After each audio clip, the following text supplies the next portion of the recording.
पाषाण काल के किसी इंसान की कल्पना करें तो बिल्कुल, जिसके लिए पत्थर ही सब कुछ था। बिल्कुल, मतलब जीवन भर हर छोटे बड़े काम के लिए सिर्फ पत्थर का इस्तेमाल। पेड़ काटना है, शिकार करना है या फिर अनाज पीसना है, सब कुछ पत्थर से। और पत्थर की सबसे बड़ी दिक्कत ये है कि जब भी उस पर जोर से वार किया जाए तो वो टूट जाता है। हाँ, एक खुरदुरा और तीखा टुकड़ा बन जाता है और एक बार टूट गया तो उसे वापस जोड़ा नहीं जा सकता। एकदम सही। लेकिन फिर इतिहास के किसी अनजान मोड़ पर इंसान के हाथ एक अजीब सा पत्थर लगता है। जब वो गलती से या किसी प्रयोग के चलते आग के संपर्क में आता है तो वो चटकने या टूटने के बजाय पिघलने लगता है। और सबसे जादुई बात ये थी कि ठंडा होने पर उसे मनचाहा आकार दिया जा सकता था। वही तो, ये ताम्रपाषाण काल था, जिसे हम चाल्कोलिथिक पीरियड भी कहते हैं। इस गहन चर्चा में हम इसी दौर का विश्लेषण करेंगे। एक ऐसा दौर जिसने इंसान को पत्थर के कठोर युग से निकालकर धातु के लचीलेपन तक पहुंचाया। बिल्कुल, ये वो समय था जिसने इंसान को नए औजार दिए, समाज को नई तकनीक दी, लेकिन साथ ही समाज में पहली बार अमीरी और गरीबी की एक स्पष्ट दीवार भी खड़ी कर दी। तो आज हम इसी विरोधाभास और इस बड़ी छलांग के पीछे के विज्ञान को समझने की कोशिश करेंगे। देखा जाए तो इस बदलाव को केवल एक नई सामग्री के मिलने तक सीमित नहीं रखा जा सकता। मेरा मानना है कि ये मानव इतिहास का एक बहुत बड़ा वैचारिक बदलाव था। मतलब उनकी सोच पूरी तरह बदल गई थी। हाँ, बिल्कुल। अब दुनिया केवल उन चीजों तक सीमित नहीं रह गई थी जिन्हें प्रकृति से जस का तस उठाया जाता है। तांबे के रूप में इंसान को पहली बार यह समझ में आया कि वो प्रकृति के मूल तत्वों को अपनी जरूरत के अनुसार ढाल सकता है। ये तो सच में एक बहुत बड़ी बौद्धिक छलांग थी। एकदम। और इसी छलांग ने प्रारंभिक औद्योगिकरण या अर्ली इंडस्ट्रियलाइजेशन की नींव रखी। अच्छा। हाँ, हम जब सिंधु घाटी सभ्यता या कांस्य युग के बड़े बड़े शहरों को देखते हैं तो अक्सर लगता है कि वो सब अचानक हो गया। हाँ, एकदम से बड़े शहर आ गए। लेकिन ऐसा नहीं था। उस महान कांस्य युग के पीछे इसी ताम्रपाषाण काल के उन अनाम लोगों की मेहनत और उनके वैज्ञानिक प्रयोग छिपे थे। यहाँ औद्योगिकरण शब्द एक बहुत बड़ा सवाल खड़ा करता है। वो कैसे? देखिए, आमतौर पर जब औद्योगिकीकरण की बात आती है तो दिमाग में तुरंत बड़े बड़े शहर, कारखानों और व्यापारिक केंद्रों की तस्वीर उभरती है। प्राकृतिक रूप से यही ख्याल आता है। लेकिन हमारे स्रोत एक बहुत ही अलग तस्वीर पेश करते हैं। अगर ताम्रपाषाण काल के लोगों ने धातुओं को पिघलाकर उद्योग शुरू कर दिए थे तो क्या वे शहरों में रहने लगे थे? साक्ष्य बताते हैं कि बिल्कुल नहीं। नहीं, वो बिल्कुल शहरी नहीं थे। वही तो, वे तो मिट्टी और घास फूस के घरों वाले गांवों में रह रहे थे। मतलब उन्नत धातु विज्ञान का विकास हो रहा है लेकिन जीवन शैली पूरी तरह से ग्रामीण है। ये एक बहुत बड़ा विरोधाभास लगता है। बिना शहरों के, बिना किसी केंद्रीय सत्ता के ये औद्योगिक ढांचा आखिर काम कैसे कर रहा था? ये तो ऐसा है जैसे आज कोई स्मार्टफोन बना ले लेकिन इंटरनेट के बिना। बहुत दिलचस्प तुलना है, लेकिन इस विरोधाभास को समझने के लिए हमें औद्योगिकीकरण की बुनियादी परिभाषा को देखना होगा। मतलब गगनचुंबी इमारतों से अलग कुछ? बिल्कुल। औद्योगिकीकरण का अर्थ सिर्फ पक्की सड़कें या बड़े शहर नहीं है। इसका असली अर्थ है उत्पादन के तरीकों में बदलाव और श्रम विभाजन यानी डिवीजन ऑफ लेबर की शुरुआत। Division of labour. हाँ, तांबे को खोजना, खदान से निकालना, उसे भट्टियों में 1000 डिग्री सेल्सियस से ऊपर के तापमान पर पिघलाना। बाप रे, 1000 डिग्री! हाँ, और फिर साँचों में ढालकर कुल्हाड़ी या भाले बनाना। ये कोई ऐसा काम नहीं है जो खेती करने के बाद शाम को खाली समय में किया जा सके। समझ रही हूँ। ये एक फुल टाइम जॉब रही होगी। एकदम। ये एक पूर्णकालिक, जटिल और वैज्ञानिक प्रक्रिया है। इसका मतलब है कि समाज में कुछ लोगों को अपना पूरा समय सिर्फ धातु के काम में लगाना पड़ता होगा। उन्हें खेती से पूरी तरह अलग होना पड़ा होगा। सटीक बात। अब जब एक गांव में कुछ विशेषज्ञ सिर्फ तांबे का काम करने लगते हैं तो उन्हें भोजन की आवश्यकता तो होगी ना। जाहिर सी बात है, वो खेती तो कर नहीं रहे हैं। तो इसका मतलब है कि किसानों को अब न केवल अपने परिवार के लिए बल्कि उन धातु विशेषज्ञों के लिए भी अतिरिक्त अनाज उगाना पड़ता था।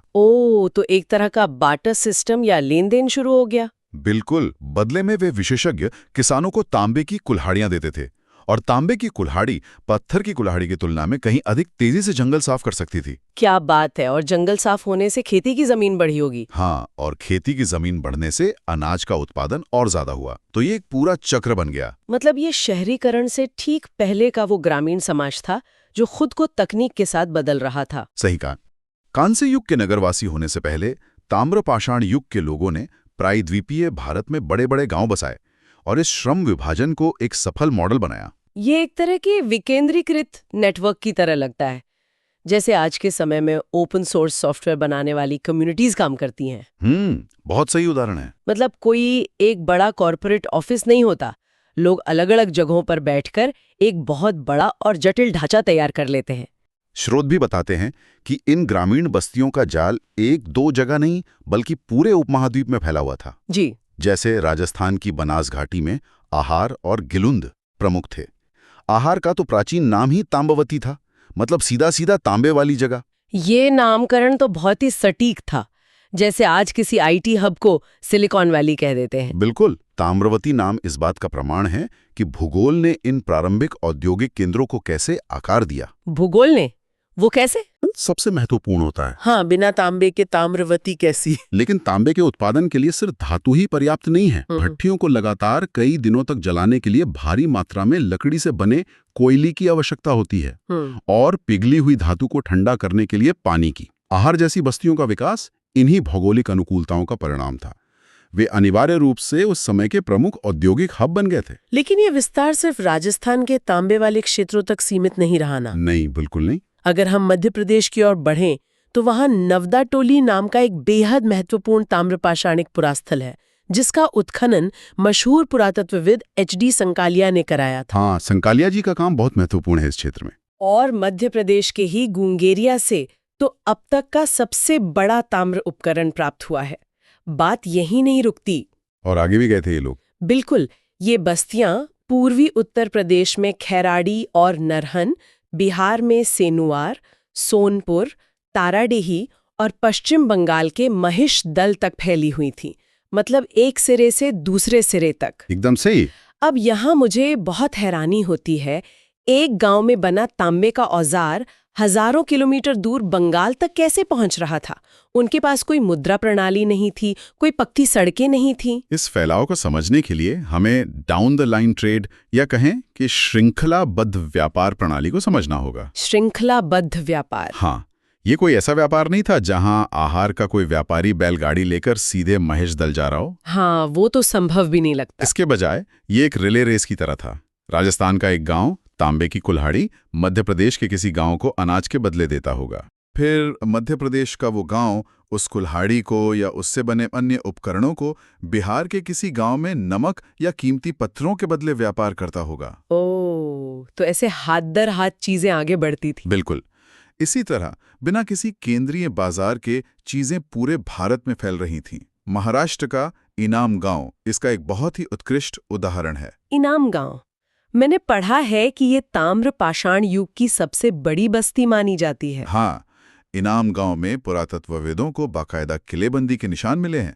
बड़े बड़े अन्न भंडार और सिंचाई के लिए बनाई गई संरचनाएं भी मिली हैं। किलेबंदी और अन्न भंडार? जी, ये केवल एक आम गांव नहीं था, बल्कि एक प्रमुख व्यापारिक और कृषि केंद्र था जो इस विशाल नेटवर्क को नियंत्रित कर रहा था। जब किसी गांव के पास इतना बड़ा अन्न भंडार हो और किलेबंदी भी हो, तो सीधी सी बात है कि उनके पास बचाने के लिए बहुत सी मूल्यवान चीजें रही होंगी। बिल्कुल।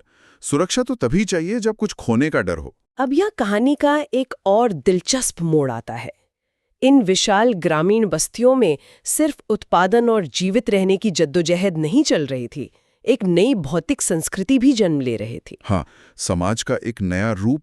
साक्ष्यों में चित्रित मृदभांड यानी पेंट्स किए हुए मिट्टी के बर्तनों का काफी उल्लेख है, और इनमें मालवा मृदभांड को ताम्रपाषाण युग का सर्वोत्तम मृदभांड माना गया है। एकदम सही। मैंने देखा है कि इन बर्तनों पर ज्यामितीय आकृतियां और काले रंग से खूबसूरत डिजाइन उकेरे गए थे। देखिए, मृदभांड किसी भी पुरातात्विक काल की एक बड़ी पहचान होते हैं। जब कोई समाज केवल पेट भरने के संघर्ष में उलझा रहता है तो उसके पास कला के लिए समय नहीं होता। हाँ, सुबह से शाम तक बस शिकार या खेती।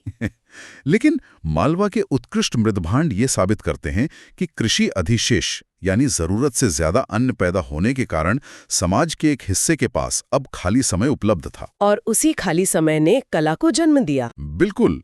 इसी खाली समय ने कला, सौंदर्य शास्त्र और शिल्प कौशल को बढ़ावा दिया। बर्तन अब केवल पानी या अनाज रखने का साधन नहीं रह गए थे, वे कैनवस बन चुके थे जिन पर उस समाज की रचनात्मकता दिखाई देती थी। क्या बात है। लेकिन जहां अधिशेष और धन होता है वहां एक और चीज जन्म लेती है।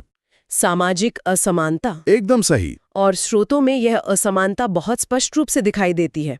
ये जानकर सच में हैरानी होती है कि समाज में धन और रुतबे की पहचान अब स्टेयरटाइट और कार्नेलियन जैसे कीमती पत्थरों से होने लगी थी। हाँ, ये बहुत खास पत्थर होते हैं। मतलब ये पत्थर कोई औजार तो थे नहीं, इनसे कोई पेड़ नहीं काटा जा सकता था। फिर भी जिनके पास ये कीमती पत्थर होते थे वे धनी और ताकतवर माने जाते थे। तो क्या हम कह सकते हैं कि उस जमाने में स्टेयरटाइट और कार्नेलियन पत्थर होना आज के समय में रोलेक्स घड़ी या किसी लग्जरी कार के होने जैसा था? हाँ, आप बिल्कुल सही कह रही है। इसे समझने के लिए हमें उपयोगिता और प्रदर्शन के बीच के अंतर को देखना होगा। थोड़ा और विस्तार से बताएंगे? जरूर। तांबे की एक कुल्हाड़ी उपयोगी है, वो काम आती है, लेकिन कार्नेलियन के मोतियों की एक माला का कोई व्यवहारिक उपयोग नहीं है। हाँ, वो सिर्फ पहनने के काम आती है। और इसे बनाने में बहुत समय, विशेष कौशल और बारीक उपकरणों की आवश्यकता होती है। इसके अलावा ये पत्थर हर जगह नहीं मिलते थे। इन्हें दूर दराज के क्षेत्रों से व्यापार के जरिए मंगाना पड़ता था। मतलब बहुत महंगे पड़ते होंगे। बिल्कुल। इसलिए जब कोई व्यक्ति कार्नेलियन पहनता था तो वो समाज को बिना कुछ कहे एक स्पष्ट संदेश दे रहा होता था। कैसा संदेश? वो कह रहा होता था, मेरे पास इतने संसाधन हैं कि मैं उन चीजों पर श्रम और संपत्ति खर्च कर सकता हूं जिनका कोई व्यावहारिक उपयोग नहीं है। व्यापार मार्गों पर मेरा नियंत्रण है। बाप रे। मतलब पाषाण काल का वो समाज जहां सब लोग एक साथ शिकार करते थे और जो कुछ मिलता था उसे बराबर बांट लेते थे, वो व्यवस्था अब पूरी तरह खत्म हो रही थी। सही कहा आपने। पाषाण काल काफी हद तक एक समतामूलक समाज था, लेकिन ताम्र पाषाण काल में धातु विज्ञान, कृषि अधिशेष और व्यापार ने समाज को वर्गों में बांट दिया। अमीर और गरीब का वर्ग। हाँ, इनाम गांव के उत्खनन में तो ये बहुत स्पष्ट रूप से देखा गया है। कुछ घरों के नीचे मिली कब्रों में मृतकों को बहुत सारे बर्तनों, तांबे के औजारों और कीमती पत्थरों के साथ दफनाया गया था। और बाकी लोगों का क्या? जबकि उसी बस्ती के दूसरे हिस्सों में मिली कब्रों में मृतकों के साथ नाम मात्र की चीजें थीं। ओह। ये इस बात का अकाट्य पुरातात्विक प्रमाण है कि अब एक वर्ग ऐसा था जिसके पास संपत्ति का संकेंद्रण हो गया था, और एक वर्ग ऐसा था जो शायद उनके लिए काम करता था। ये एक गहरा सामाजिक विभाजन था जिसे एक नई तकनीक ने जन्म दिया था। बिल्कुल। ये सोचना बहुत विचलित करता है कि कैसे एक नई धातु इंसान को प्रकृति के खिलाफ ताकतवर तो बनाती है, लेकिन साथ ही इंसानों के बीच ही एक गहरी खाई भी पैदा कर देती है। ये इंसानी फितरत का एक पुराना हिस्सा रहा है। खैर, इन तुलनात्मक साक्ष्यों में केवल वर्ग संघर्ष या व्यापारिक नेटवर्क ही नहीं है। जब हम इन लोगों की आध्यात्मिक दुनिया और मृत्यु को लेकर उनकी परंपराओं को देखते हैं तो उनका एक बहुत ही संवेदनशील पक्ष उभर कर सामने आता है। जी, आस्था का पक्ष। स्रोतों से पता चलता है कि ये लोग मुख्य रूप से मातृ देवी की पूजा करते थे। मातृ देवी की पूजा का सीधा संबंध उनके जीवन के तरीके से है। चूंकि वे मुख्य रूप से एक कृषि समाज थे, इसलिए धरती की उर्वरता उनके अस्तित्व का आधार थी। मतलब धरती को माता मानना। हाँ, धरती जो एक बीज को ग्रहण करके उसे जीवन देती है और फसल के रूप में वापस लौटाती है, उसे एक माता के रूप में देखा जाना बहुत स्वाभाविक है। बिल्कुल। ये प्रकृति की जीवन देने वाली शक्ति के प्रति उनका सम्मान और निर्भरता थी। लेकिन उनका आध्यात्मिक जीवन केवल फसलों की पूजा तक सीमित नहीं था। मृत्यु और पारलौकिक जीवन को लेकर भी उनकी मान्यताएं बहुत गहरी थीं। अक्षय मिले हैं, वे इतिहास को केवल तथ्यों की किताब से बाहर निकालकर एक इंसानी कहानी में बदल देते हैं। आपने सही कहा। नेवासा और चंदोली के साक्ष्य बहुत खास हैं। वहां उत्खनन में देखा गया कि जब छोटे बच्चों की मृत्यु हो जाती थी तो उन्हें कलश में दफनाते समय उनके गले में तांबे के मनकों का हार पहनाया जाता था। जब हम तांबे को केवल एक औद्योगिक वस्तु या व्यापार की मुद्रा के रूप में देख रहे होते हैं, तब ये दृश्य पूरी सोच को झकझोर देता है। एक माता पिता जिन्होंने अपना बच्चा खो दिया है, वे उस दुर्लभ और बेशकीमती धातु को जमीन के नीचे अपने बच्चे के साथ हमेशा के लिए दफना रहे हैं। ये साक्ष्य हमें बताता है कि ताम्र पाषाण काल के लोगों के लिए तांबा केवल भौतिक संपत्ति नहीं रह गया था, वो उनकी आस्थाओं और भावनाओं का भी एक अटूट हिस्सा बन चुका था। हाँ, एक तरह का रक्षा कवच। बिल्कुल। बच्चों के साथ उन तांबे के मनकों को दफनाने का अर्थ ये हो सकता है कि वे तांबे को पवित्र मानते थे। शायद उनका ये विश्वास था कि ये नई रहस्यमयी धातु जो आग में पिघलकर अपना आकार बदल लेती है, वो मृत्यु के बाद भी उनके बच्चे की आत्मा की रक्षा करेगी। ये शायद परलोक की यात्रा में उसका साथ देगी। हाँ, अब देखिए, अर्थशास्त्र के नजरिए से देखें तो तांबे जैसी मूल्यवान वस्तु को जमीन में गाड़ देना एक बहुत बड़ा आर्थिक नुकसान है, लेकिन मानवीय भावनाओं के आगे अर्थशास्त्र हमेशा छोटा पड़ जाता है। सही बात है। यानी जन्म के समय उर्वरता की देवी की वंदना से लेकर मृत्यु के समय एक बच्चे के गले में पड़े तांबे के उस ठंडे मनके तक, ये नई तकनीक उनके जीवन के हर हिस्से में गहराई से समा चुकी थी। बिल्कुल गहराई से। उसने न केवल उनके जंगल काटने के तरीके को बदला, बल्कि उनके डर, उनके प्रेम और उनके भगवान को व्यक्त करने के तरीके को भी एक नया रूप दे दिया। यह किसी भी युग के लिए एक बड़ा सत्य है। जब कोई समाज तकनीक के एक नए चरण में प्रवेश करता है, तो वो केवल अपने उपकरण नहीं बदलता, वो अपना पूरा दृष्टिकोण बदल लेता है। एकदम सही। ताम्रपाषाण काल के इन ग्रामीण समुदायों ने तांबे के जरिए न केवल आने वाली सभ्यताओं के लिए एक भौतिक आधार तैयार किया, बल्कि एक नई सामाजिक और मनोवैज्ञानिक नींव भी रखी। तो अगर इस पूरी चर्चा को एक धागे में पिरोया जाए तो यह स्पष्ट हो जाता है कि ताम्रपाषाण काल केवल पत्थर और कांसे के बीच का एक छोटा सा ट्रांजिशन फेज नहीं था। बिल्कुल नहीं। यह वो समय था जब इंसान ने पहली बार प्रकृति को अपने सांचे में ढालना सीखा। हमने देखा कि कैसे तांबे की भट्टियों ने श्रम विभाजन को जन्म दिया और बिना बड़े शहरों के भी एक जटिल ग्रामीण औद्योगिकरण को संभव बनाया। जी। हमने यह भी समझा कि कैसे कृषि के अधिशेष ने मालवा मृत भांडों जैसी बेहतरीन कला को उभरने का मौका दिया, और कैसे कार्नेलियन और स्टेटाइट जैसे पत्थरों ने समाज में अमीरी और हैसियत की पहली दीवारें खड़ी की। यही वो नींव थी जिस पर बाद में सिंधु घाटी सभ्यता के विशाल नगर और व्यापारिक साम्राज्य खड़े हुए। लेकिन इस पूरी यात्रा के बाद और सभी पुरातात्विक साक्ष्यों को देखने के बाद एक ऐसा सवाल है जो बार बार जहन में उभरता है। कौन सा सवाल? सोचने वाली बात है कि ये लोग लिखना नहीं जानते थे, इनके पास कोई लिपि नहीं थी। जी, ये पूरी तरह प्रागैतिहासिक लोग थे। फिर भी राजस्थान की अरावली पहाड़ियों से लेकर मध्य प्रदेश के मैदानों, महाराष्ट्र के इनाम गांव और पश्चिम बंगाल के महिषदल तक हजारों किलोमीटर के इस विशाल दायरे में एक ही तरह के तांबे के औजारों की तकनीक साझा की जा रही थी। विशिष्ट मृत भांडों की डिजाइन शैली और कीमती पत्थरों का व्यापार निर्बाध रूप से चल रहा था। बिना किसी लिखित रिकॉर्ड के। वही तो, बिना एक भी शब्द लिखे, बिना किसी केंद्रीय प्रशासनिक व्यवस्था के, मिट्टी के घरों में रहने वाले इन लोगों ने पूरे उपमहाद्वीप में ज्ञान, तकनीक और संस्कृति का इतना बड़ा और सटीक नेटवर्क आखिर कैसे स्थापित किया होगा? ये सच में एक बहुत बड़ा रहस्य है। बिना लिखे गए नियमों के वो कौन सी साझा समझ थी जिसने इतने बड़े भूभाग को एक सूत्र में बांध रखा था? श्रोताओं के लिए यह एक ऐसा विचार है जिसे सोचने के लिए मैं यहीं छोड़ती हूँ। एक बार कल्पना जरूर कीजिएगा उन अनाम कारीगरों की। सुनते रहिए, सोचते रहिए और इतिहास के पन्नों में छुपे इंसानी जज्बे को महसूस करते रहिए। अगले विस्तृत विश्लेषण में फिर मिलेंगे।